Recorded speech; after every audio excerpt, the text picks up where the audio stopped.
Game-changing. Obama's summer vacation plans are destroyed. Look what the Senate GOP just did.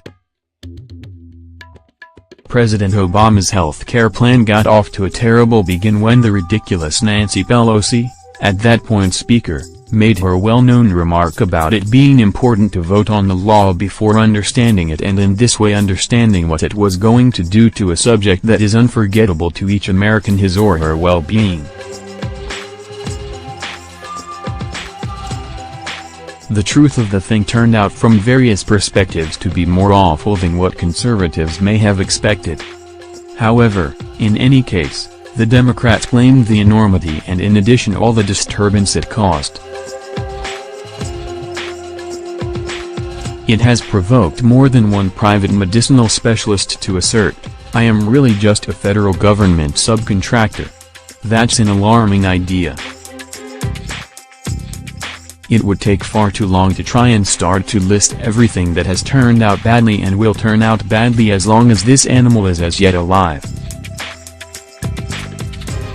While it surely won't be flawless, the Republican individuals from the Senate are going to release their healthcare plan, something that, if going into law, would mean the finish of Obamacare and one all the more piece of his grim inheritance gone. He should revile each day that Hillary did not win the administration, and the unveiling of the 142-page bill marks the first time that most of the senators get a look at the plan to overhaul America's health care system.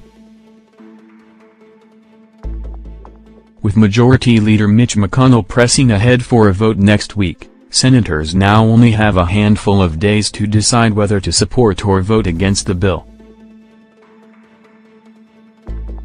At any rate, they get the chance to peruse it before they vote, something that Nancy Pelosi would most likely find odd.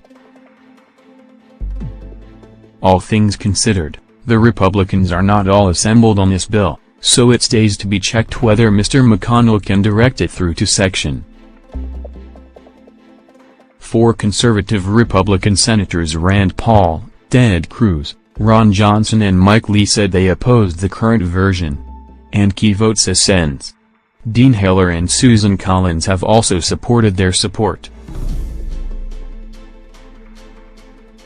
While further negotiations can be normal, particularly once the Senate passes a health care reform bill, and House and Senate pioneers start the work of pounding out a trade-off that both houses can pass, it stays clear that Obama's signature health care legislation is leaving.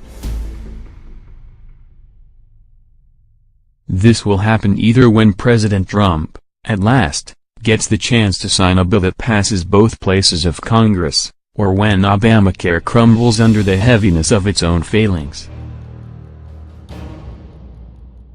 In either case, we are moving toward the time when there will be minimal left of Mr. Obama's inheritance, and what will remain are some radical judges still in office, and universal emergencies that were gravely misused. He will experience serious difficulties, his organization, from the idea of disappointment. What do you think about this? Do not hesitate and write your thoughts in the comment section below. Thank you for watching.